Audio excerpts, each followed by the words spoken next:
أعوذ بالله من الشيطان الرجيم. بسم الله الرحمن الرحيم. تنزيل الكتاب من الله العزيز الحكيم. إنا أنزلنا إليك الكتاب بالحق فاعبد الله مخلصا له الدين.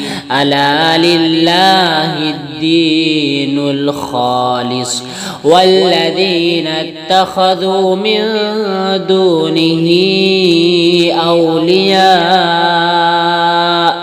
ما نعبدهم إلا ليقربونا إلى الله زلفى إن الله يحكم بينهم فيما هم فيه يختلفون.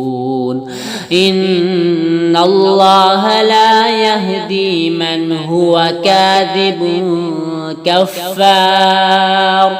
لو أراد الله أن يتخذ ولدا لاصطفى مما يخلق ما يشاء سبحانه هو الله الواحد القهار.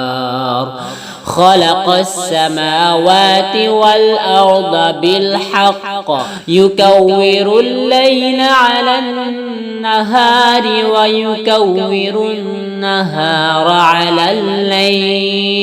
على الليل وسخر الشمس والقمر كل يجري لأجل مسمى ألا هو العزيز الغفار.